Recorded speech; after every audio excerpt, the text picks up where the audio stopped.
The recordings for all of the workshop, as well as the presentation slide decks, will be sent out to the registrants following the close of the conference. We will stop recording once we get to the question and answer in case there's anything that you want to ask without being recorded and ensure privacy in that way. But without further ado, I want to hand it over to Becky. Thank you so much for presenting today. All right, thank you, Jenna. So as I was telling Jenna, we've had quite the exciting morning, so I have to kind of get my mind focused on breastfeeding and not frozen pipes and gas leaks and crying grandchildren who were all at my house this morning. That was definitely not the plan for today, but we're kind of getting back on track, and I'm excited, to be here and talk about equitable access to human milk feeding. So I'm an international board certified lactation consultant and clinical assistant professor in the Department of OBGYN at the OU Health Sciences Center. And I work and my team with the Oklahoma Breastfeeding Resource Center. We oversee a number of statewide breastfeeding projects with support from the state health department. So you'll hear a little bit about some of those as we kind of go through this presentation. And I'm also chair of our state breastfeeding coalition of Oklahoma breastfeeding advocates, and you'll definitely hear of some of the work that COBA is doing. So let me get my slides advancing. So I always have disclosures. I receive no funding from commercial entities. I don't sell or rent breastfeeding equipment. I do serve also as executive director for the Oklahoma Mother's Milk Bank, which is a nonprofit statewide organization. You'll hear a little bit more about that. And I am currently president of the board of directors for the Human Milk Banking Association of North America, or you'll hear me say HABANA. That's quite a mouthful there, but that's the organization that oversees all the nonprofit milk banks in the United States and accredits them for safe practice with donor milk screening and processing. So let's talk about, some of our challenges that we face. And then, of course, we know we have a lot of challenges here in Oklahoma. And then, what can we do about that? So what are some options? Well, obviously, and many of you will know this, we rank pretty low in the overall health outcomes for women and children in this state. We rank 48th. As you can see, this is from America's Health Rankings that come out every year. And, you can, whether you look at women, infants, or children, and some of the challenges, we still have a high percentage of uninsured women in particular. We still have a lot of smoking. And we have a lot of children who have had 2 or more adverse childhood experiences, which definitely can impact their health outcomes, their, behavioral, neurological development, and so forth. So I won't, go into all that, and you'll have access to these slides later on as well. But when we look at maternal mortality or the death, and there's kind of some differing definitions, but we're typically talking about death of a woman who has been pregnant, and that's within 40 days of delivery of that baby.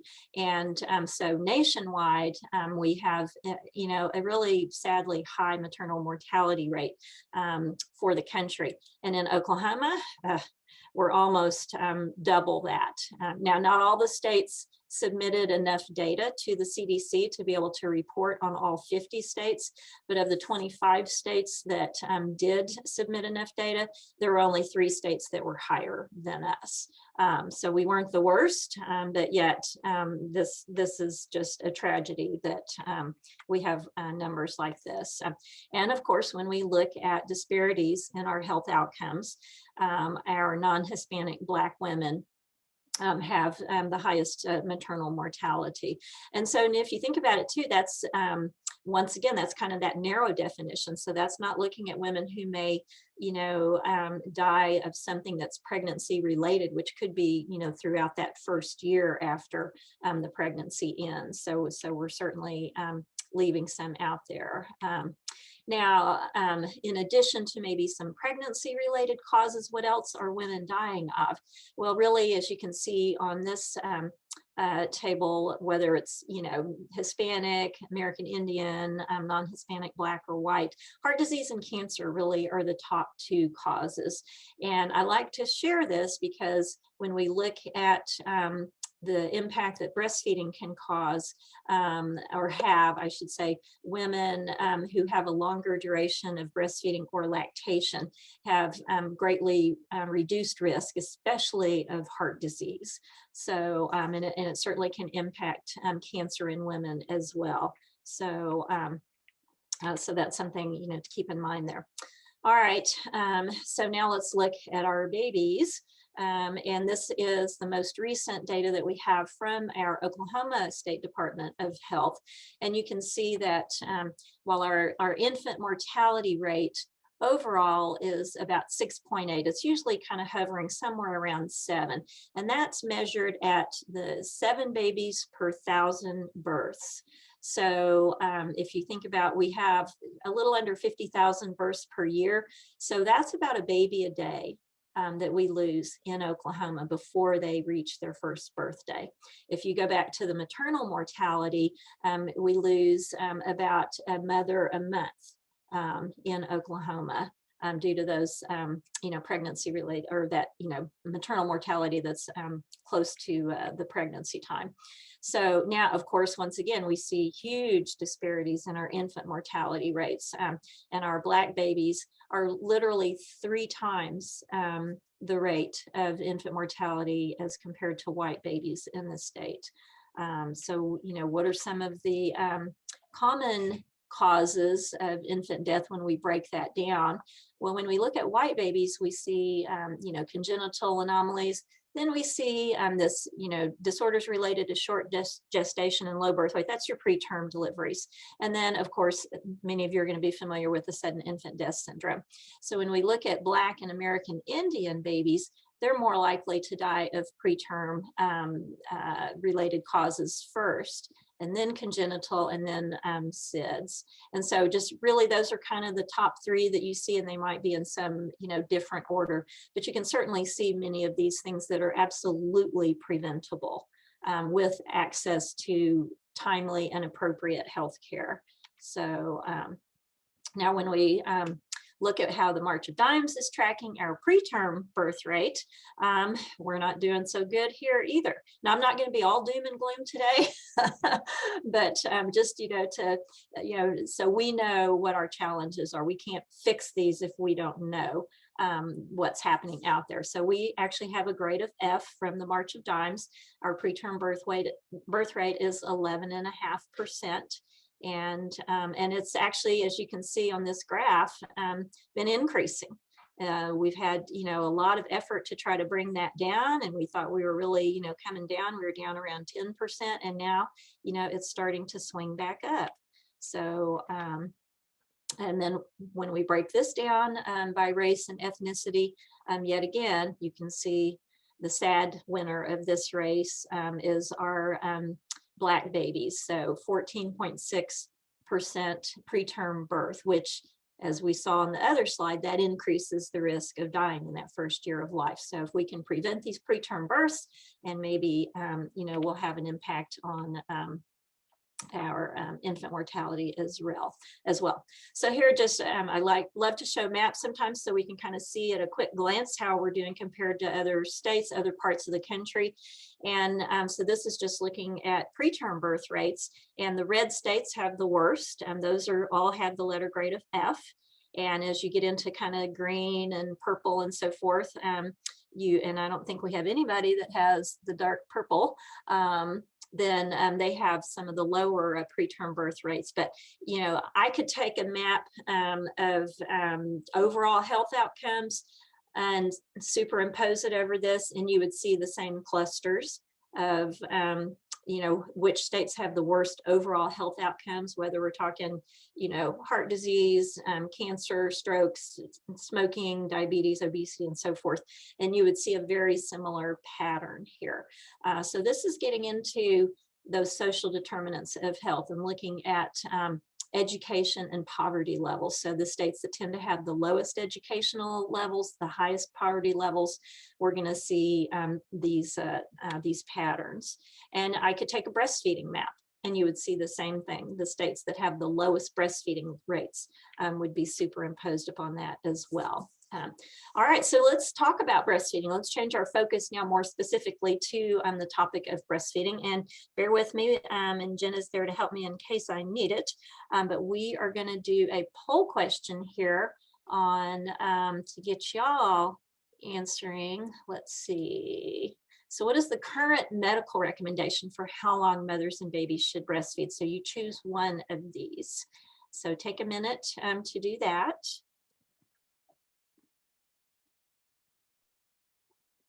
Oh, whoops. And I have to launch it. Pay attention, Becky. There you go. So now you should be able to answer.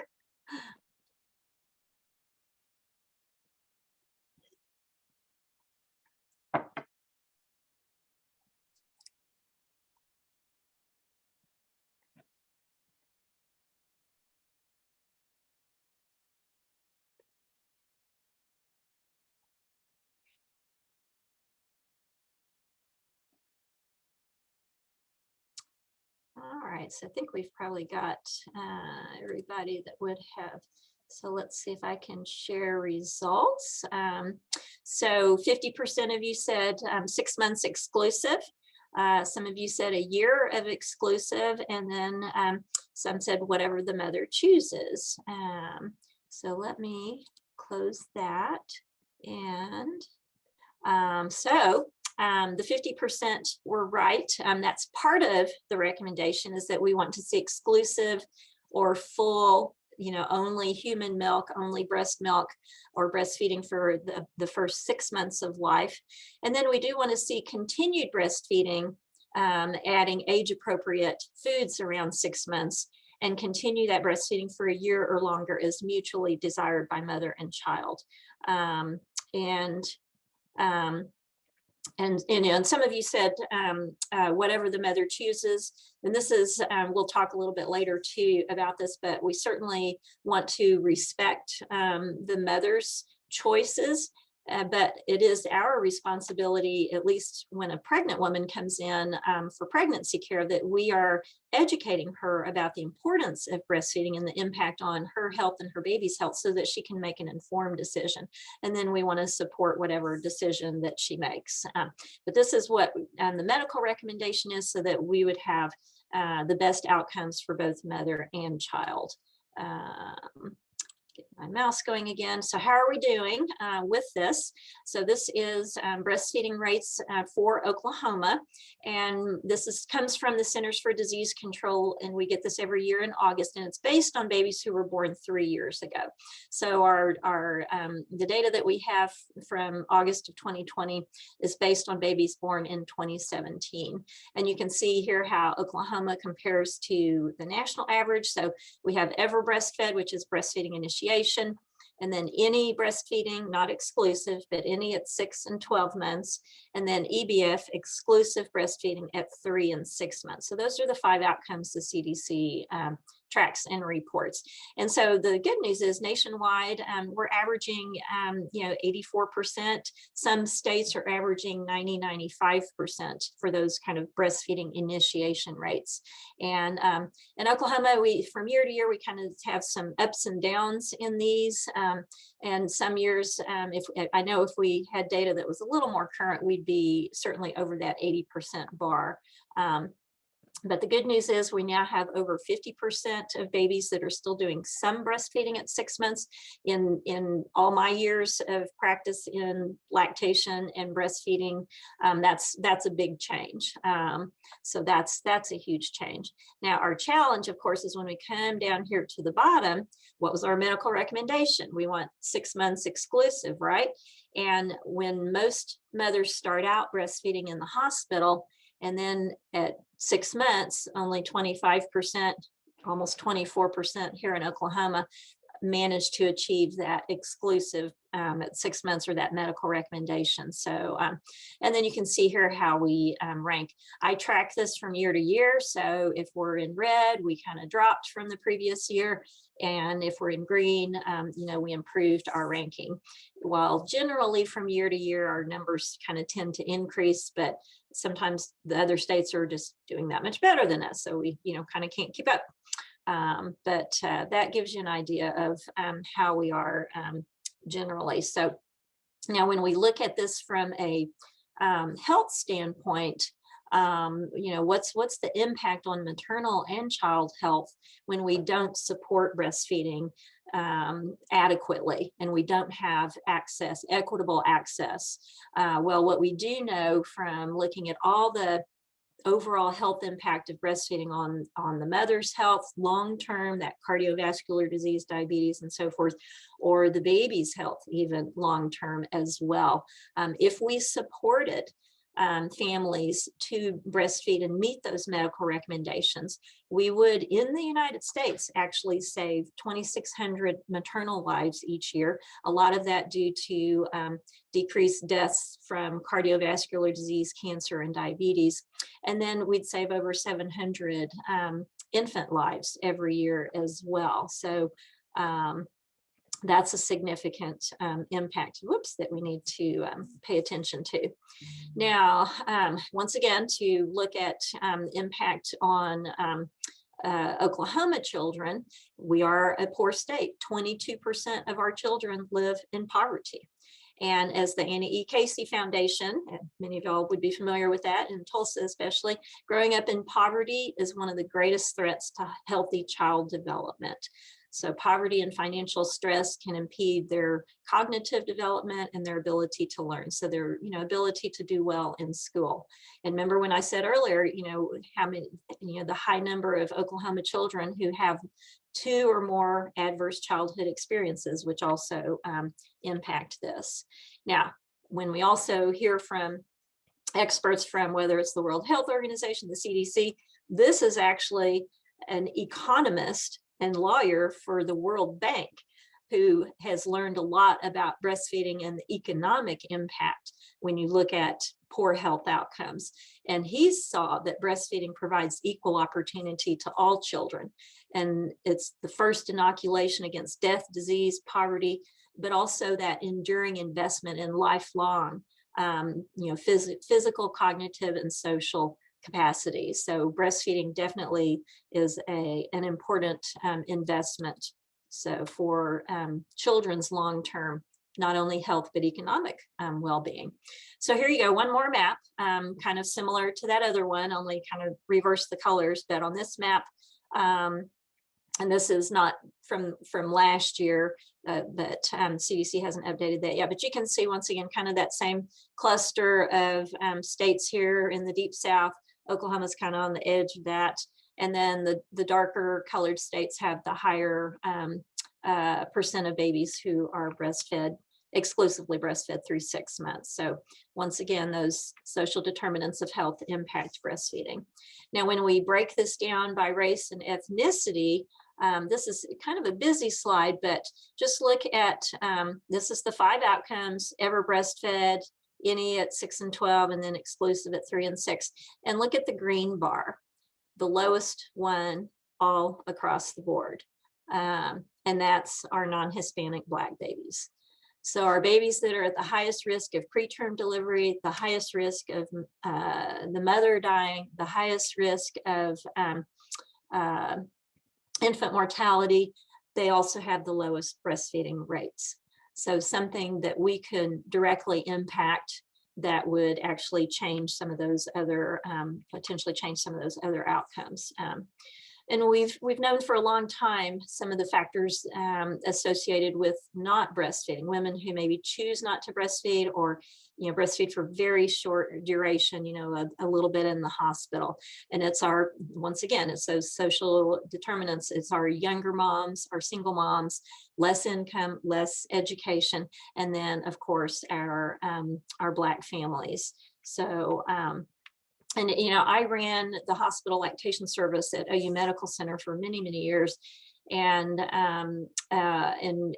we had a very diverse patient population. And in some of the early years, and I can remember, having some of the other healthcare staff, because just the biases that we have, that Black women don't breastfeed. So it's like, Becky, don't waste your time helping that mother. She's going to quit anyway. Go help the mother who really wants to breastfeed. And yet what we should be, looking at is, oh no, this is one who needs even more help because she's less likely to be surrounded by people who are supporting her, as you guys have just shown me, by even saying that. And when we look at the hospital setting, if we don't have adequate support for breastfeeding and equitable support for breastfeeding in the hospital setting, then they're not going to make it to 6 weeks. So the CDC tells us that women who have suboptimal care in the hospital are 13 times as likely to stop breastfeeding by 6 weeks. Many of them will have stopped by 2 weeks before they even go for the first well baby visit with a pediatrician. So that critical window of time in the hospital can really have a big impact as well. So let's look at the hospital for just a little bit. Now we have a biannual survey that the CDC does of birthing hospitals, and this is known as MPINC, and this is hospitals self-reporting, so they can try to say good things, but we want them to be as honest as possible, of course. So this is a self-report. But even given that, out of a score of 100 being perfect, our national average is 79. So this is a score of best practice in a maternal newborn unit. And the Oklahoma hospital's average was 75. So think about that for a minute. Have you ever thought about going to a hospital for trauma care and they score a C on best practice for trauma care? I don't think I want to go there. Or what about a cancer center? And yet we have so many families all over the country having babies in hospitals that aren't providing the most evidence-based current care, especially related to breastfeeding. And one of the challenges is that we don't educate the staff to help moms with breastfeeding. So we completely fail at that.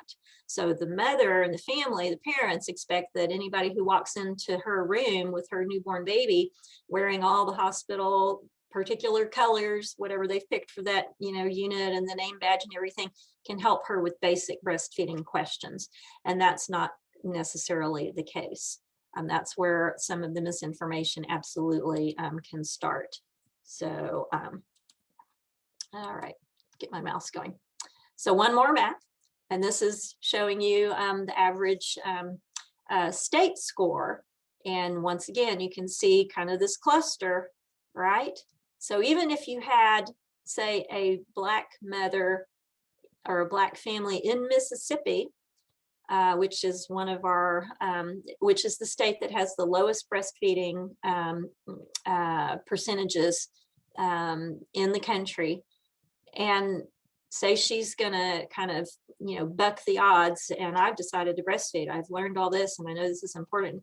And where is she gonna have access, to adequate care in Mississippi? Is she's less likely to even have a hospital that's going to support her and help her reach her goals.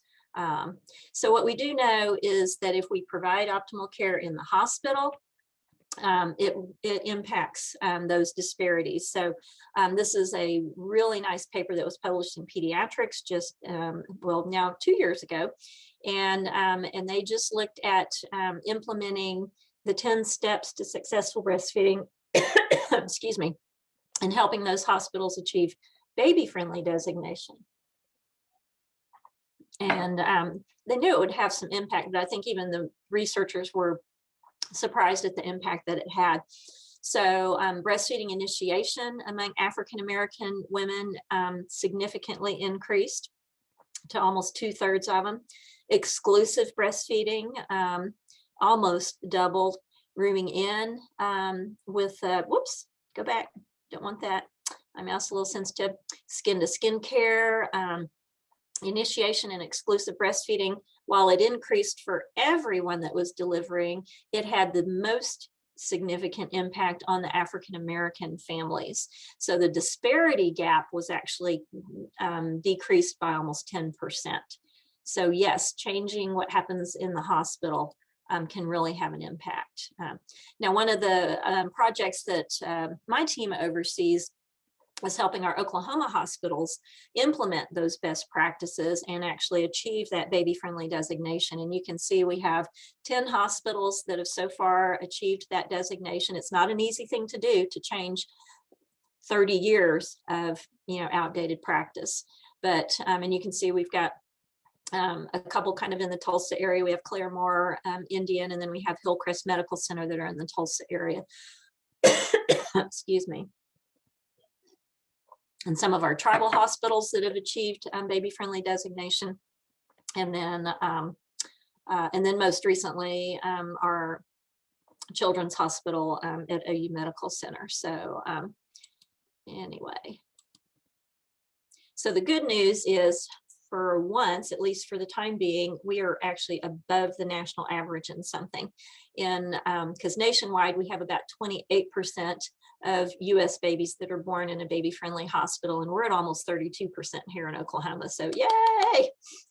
Applause for those states that have stepped up and taken on the challenge. I see Jenna clapping. All right, so let's look at another kind of disparity issue, if you will. And this is looking at our preemies. We already see disparities in how and who has preterm deliveries, and we see disparities in infant mortality due to preterm delivery. Well, we know that breastfeeding and breast milk feedings in the neonatal intensive care units really has a huge impact on the survivability of those babies and the long-term health outcomes. And so this was also some looking at data that the CDC had published.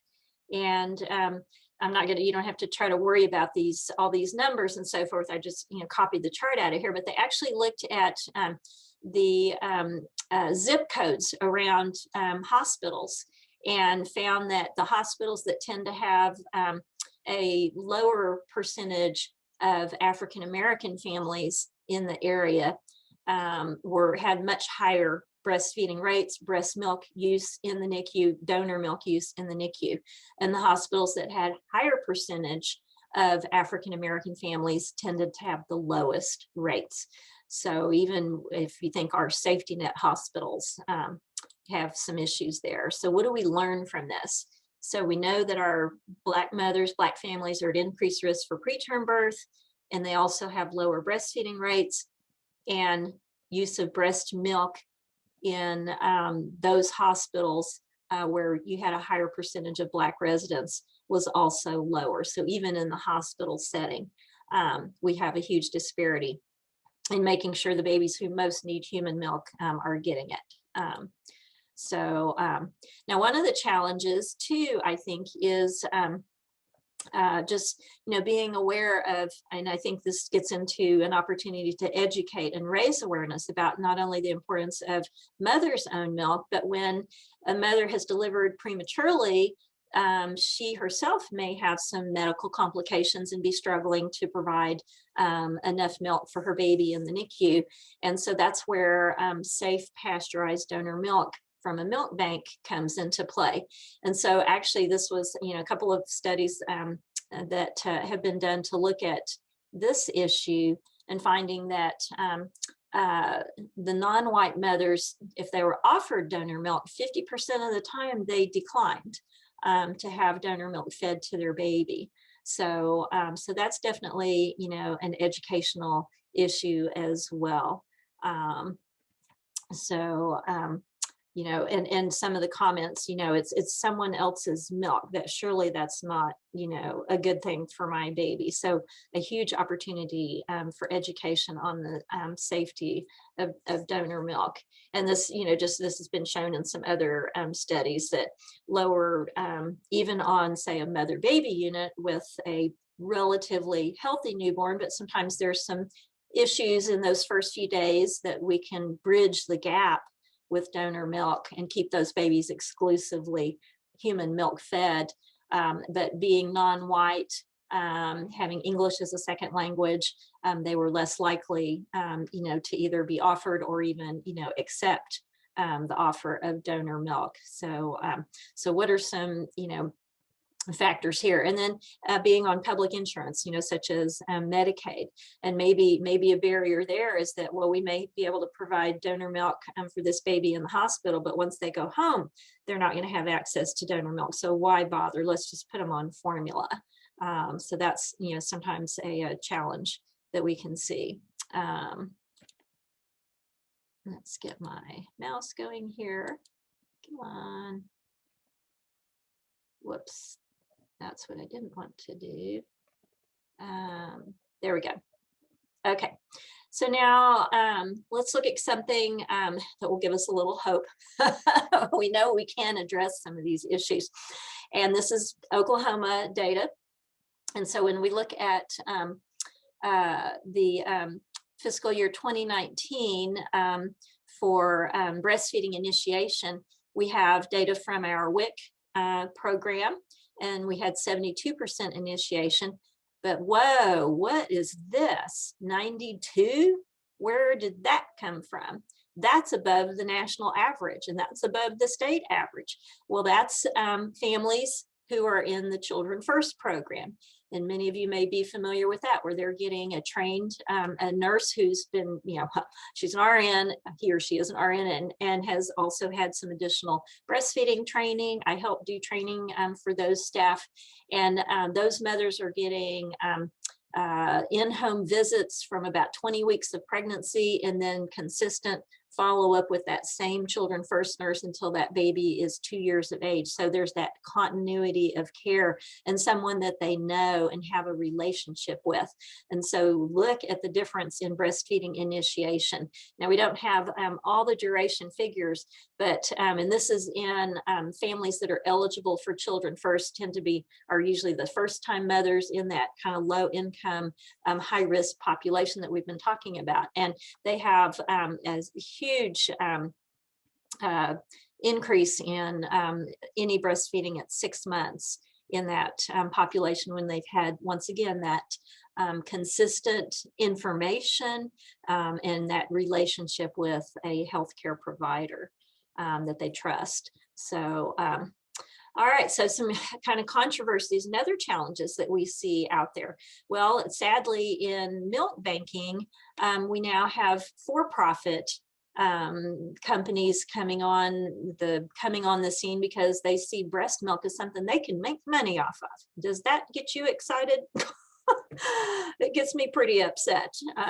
So this is just a headline from a huge controversy a few years ago, where a particular for-profit company decided, without talking to anybody in Detroit, that they're going to go help those poor Black mothers breastfeed, and they're going to pay them for their milk, and not talk to anybody in the state, the city, any breastfeeding coalitions, any healthcare providers or whatever, and just launch this campaign and help them make money and help them breastfeed. So of course that caused huge controversy.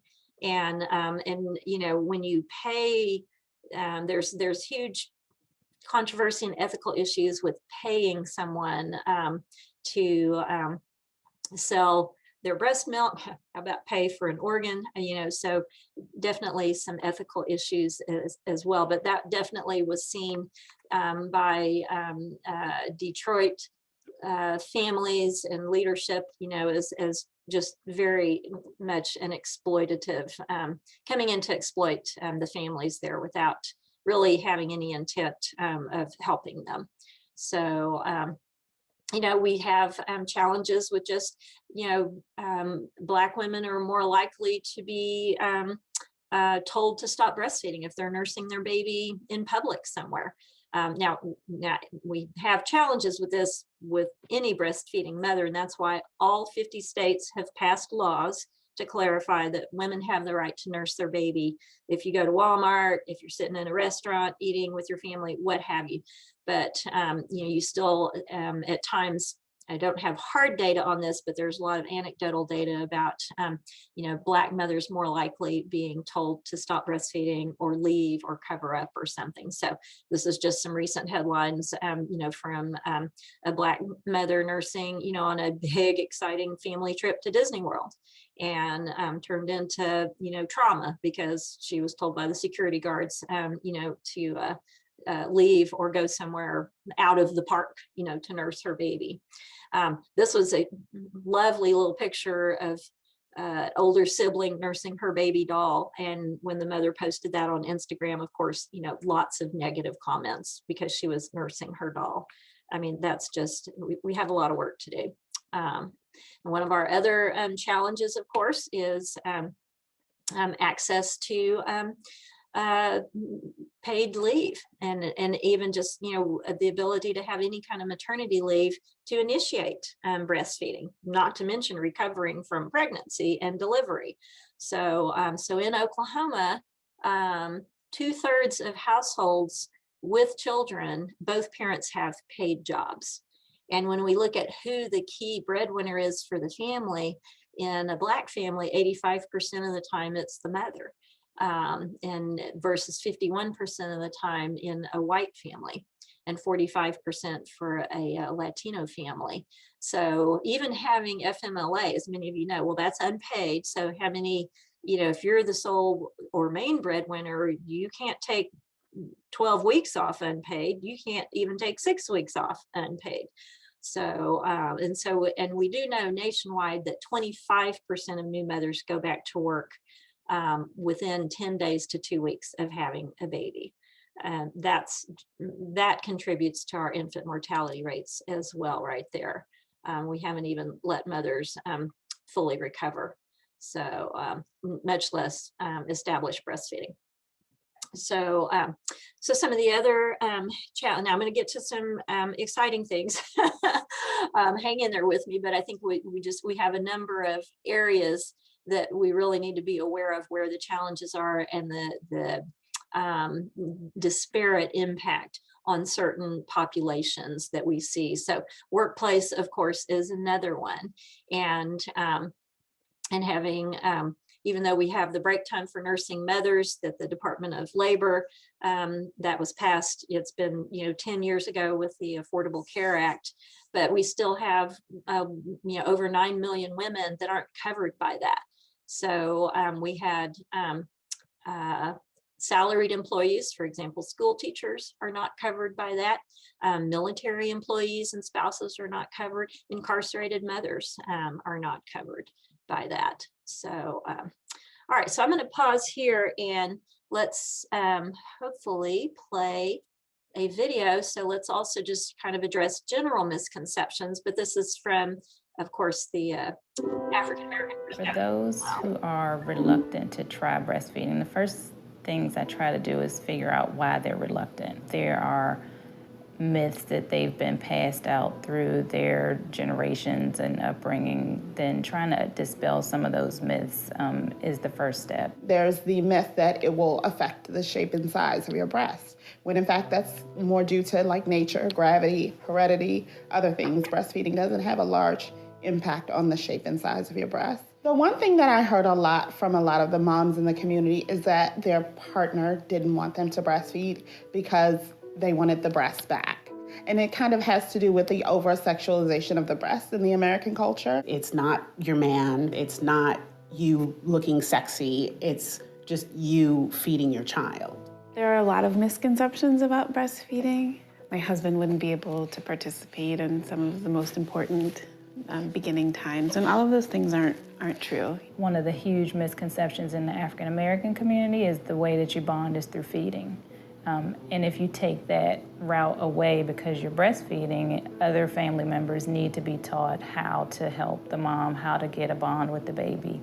And that's, something that can definitely be done. I mean, I've seen it in my own family. My sons are probably, if not closer at this point, just as close to my husband as they are to me. Other myths that exist, the baby will become overly attached to the mother if they breastfeed, when babies are naturally attached to their mother. They spent 9 months growing inside of your body. Who do they have a closer connection to other than their mother? Some women don't like that attachment.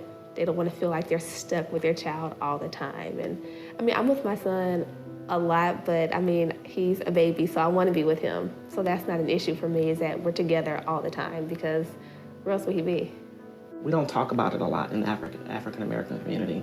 I think a lot of people have misconceptions that, I guess it's more negative. It's painful. It's too much of a commitment. Those are the things that I heard when I was, considering and talking to other people about, why should I breastfeed? What was your experience? So I think it's a lot of negatives, and I wish, that there were more positives out there in terms of within our community. Why should we breastfeed and why it's important too. Other things, moms are concerned about what they can or can't eat when you're breastfeeding, when in fact you can eat just about anything you want. You have to watch your baby, of course, for sensitivities to different things, but there's no specific group of foods that you cannot eat when you're breastfeeding. And those are just the main myths that we kind of try to tackle and break down.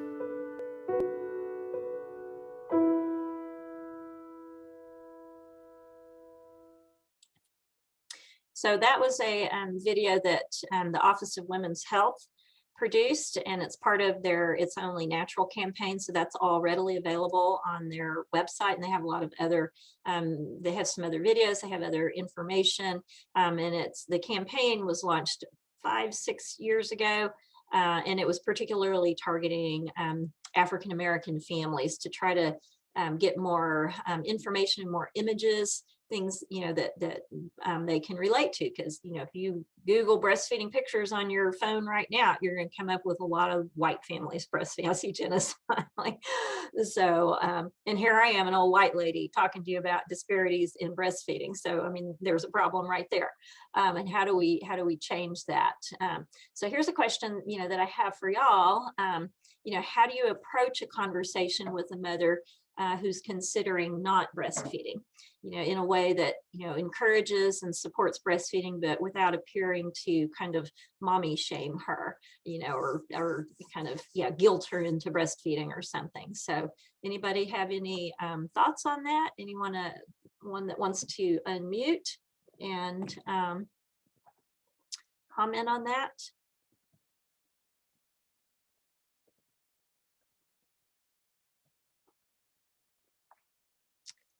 Awful quiet out there. And Jenna. I can get us started. I think maybe a good way to approach this would be to ask why first before saying anything else. So just ask what their concerns are with breastfeeding. It sounds like with the video and what you've mentioned that there's a lot of myths around it more than anything else that people might be responding to when they decide not to breastfeed. Yeah, absolutely. And then who is she having the conversation with?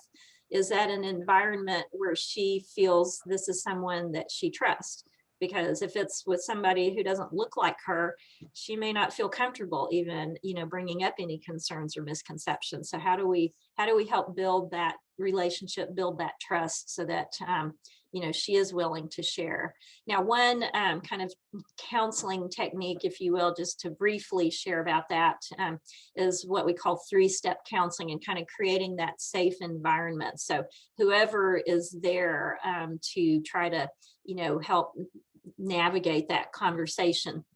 But it's 3 steps. It's ask an open-ended question, affirm any feelings or misconceptions that you may hear, and then look at what you can come back with some kind of targeted education. Not everything I know about breastfeeding I'm going to impart upon you in this one session, but what is that parent most concerned about right now? And some might just be, well, what have you heard about breastfeeding? Anybody can tell me something they've heard about breastfeeding, and it's, I'm not judging them. I'm not asking them, to say that they want to breastfeed, but just, oh, I've heard, you pick a story they've heard. or a mother who's already, baby is already here, well, tell me, how are things going? How do you think the breastfeeding is going? Not, what did the nurse say, or what did the lactation consultant say, or what did your pediatrician say? How do you think things are going? What seems to be working well for you, and what's not? Talk to me about this. And then you can listen to them and hopefully get them to start sharing.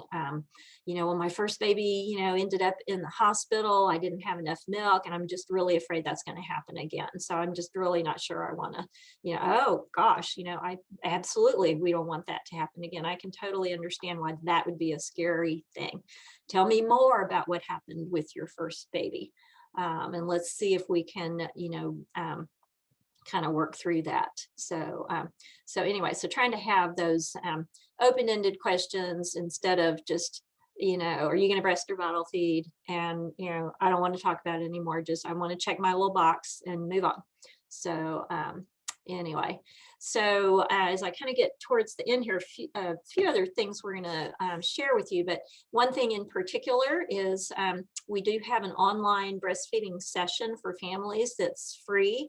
And moms, dads, grandparents, whoever can watch it on a smartphone, an iPad, if they have a Wi-Fi connection, and it's in English and Spanish. It takes 45 minutes to an hour maybe, and covers a lot of good information about breastfeeding, and hopefully helps prepare them for what to expect in the hospital. Kind of, what does this whole breastfeeding thing look like? How does this actually work? It's got videos, it's interactive, and the Spanish one is truly all in Spanish. The videos are all in Spanish as well. So that's freely available for anyone to make use of. And we particularly wanted our hospitals because it's so difficult for the hospital staff to try to provide this information after the baby is born. And then the parents are overwhelmed, and it's like, oh, we had 7-8 months of prenatal care to be taking care of this, and now we're going to try to tell mom completely new information when she's completely overwhelmed. So this is something we'd really like to encourage people to access.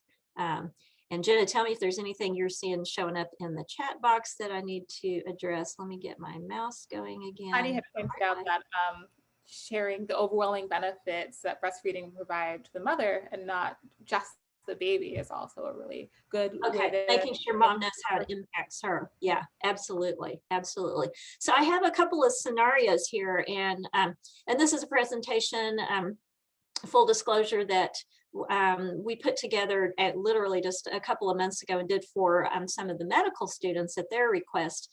And my co-presenter wasn't available today, but she actually had a couple of patient situations that she had encountered as an African-American OB nursing director in a hospital in Oklahoma. So I thought these would still be good to share and see, any kind of an example. So this first scenario was a 21-year-old African-American mother who had her second baby. Baby was born at term. She was living with her great-grandmother, and her mother, the patient's mother, was incarcerated. And the great-grandmother, because the patient's mother was incarcerated, had custody of her two younger siblings. So here she is now, a great-grandmother, two other siblings, and then she's got now two, a new baby and another child there. And she's on WIC, but she couldn't attend all the required prenatal sessions. So, doubtful that she got actually the breastfeeding session that WIC would have her attend. So at her first well baby visit at 2 days postpartum, things seemed to be going well, and that was with the pediatrician. And then she actually had an outpatient lactation visit about 2 weeks out, and now there was some weight loss for the baby. And so the mother shared that she felt that lactation consultant was kind of judgmental about her living conditions, that she'd had a second baby and she's living with her great-grandmother. Like, what are you thinking? And not that she necessarily said that, but that's the perception that the mother had, and that she really focused on how frequently she was feeding and the lack of milk intake, and maybe this baby needed to be supplementing, or she needed to be supplementing the baby with some formula. So the mom took that to mean, well, I should just quit breastfeeding. So I'm done. Any thoughts from anybody? What do we learn from this scenario? What could have maybe been done differently? If anybody wants to, either Jenna share anything in the chat box, or anybody that wants to unmute and comment. And I think this is an example too of, we can't always just focus on the breastfeeding alone, which maybe from the lactation consultant standpoint, she's like, well, gosh, this is a baby that's losing weight. The pediatrician's going to be on my case if I don't do something about this. And yet, what's the bigger picture here? What else is this mother having to manage? And, was she doing the best she could? Did we ask her what her goal is? What would she like to try? Once again, and do we have any bit of a relationship where she's gonna, establish any kind of trust with the mother? So, Jenna, anything else you're seeing, or any comments? Heidi, did you have something to mention? Well, I was just going to say that, there's so many historical biases and historical issues for African American women. So, that probably plays into a lot of their fear too, lack of education, but then also, kind of what happened maybe generations ago to their grandmothers or mothers. Right. And then Sarah also commented in the chat that HCPs should empower and educate, not comment on patients' lifestyles. Good point. Yes. What are we doing to empower this mother? Absolutely. So now, one other scenario to share with you, I'm kind of giving another perspective, is now we have a 35-year-old first-time African-American mother. Now, she was a high-risk pregnancy due to her age, what we would call advanced maternal age at the ripe old age of 35. But in pregnancy, that starts to get a little higher risk. And she had diabetes. So she was actually seeing a high-risk OBGYN. She was employed full-time. She had private insurance. She was committed to breastfeeding. And actually, the breastfeeding in the hospital went really well. She felt like she had good support from the nursing staff. Dad was really involved. And at her first well baby visit at 2 to 3 days with the pediatrician, things, were going really well. And so just, and I'll have, a little bit more to this story, but, thinking too of with any mother in this situation, did we give her all the resources? Did we offer her any kind of outpatient lactation or community support when she went home with her baby? And sometimes there's a perception too that if it's a Black woman who actually is in a higher income level and has more education, then she doesn't need as much help, right?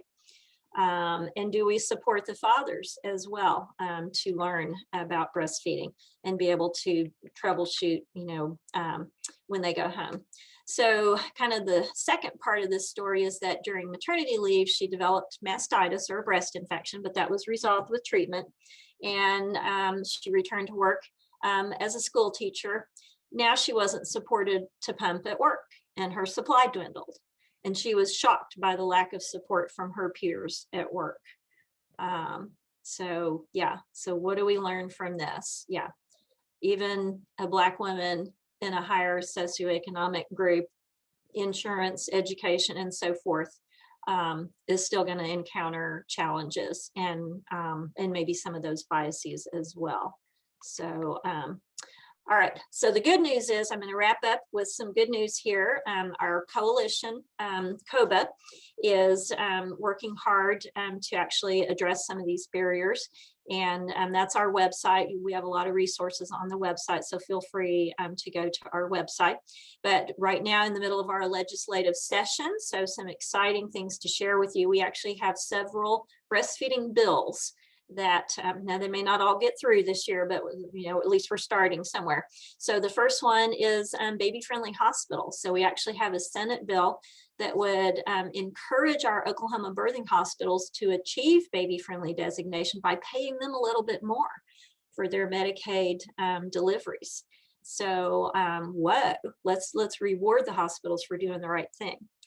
The second issue is access to donor milk. And this is Senate Bill 469, and that was due to be heard yesterday, but of course we got snowed out. So, and Heidi, I don't know if we've heard yet on a new committee hearing date, but that Medicaid would cover medically necessary donor milk for babies in the home setting. Because what we do know is that most of our Oklahoma hospitals that have high-level NICUs all provide donor milk in the hospital setting, but then we lose that access for babies in the home setting, or maybe a baby that's failure to thrive and has been on, literally 7-8 different formulas. So they don't have access. Number 3 is supporting our school teachers. Yay! Senate Bill 121 unanimously passed out of the Senate Education Committee, and every school district will adopt a policy to have their lactating school employees, including teachers, with paid break time each day and a designated lactation room, not the bathroom for milk expression. So that will now go to the House, and we feel like it's got good bipartisan support. So high hopes for this one. Advocacy issue number 4 is incarcerated mothers. Now this is a Senate resolution, but that we would start the conversation of how can we accommodate breastfeeding for our mothers who are incarcerated? Can we provide breast pumps or something so that we can at least provide mom's milk to those babies? And then lastly, access to breast pumps so that we might have moms who kind of fall in the gaps there between WIC and Medicaid and have access to a breast pump. So that was kind of just a quick run through of that. And I'm going to launch one last poll question here. And you tell me which of the bills, wait a minute, here we go. Not the incarcerated, because that's a resolution, but of the bills, if you could choose, which bill would you like to see passed first? The baby-friendly hospital, access to donor milk or Medicaid coverage, breast pumps for Medicaid, or school employees getting pumping breaks? So I'll give you a minute there to answer that.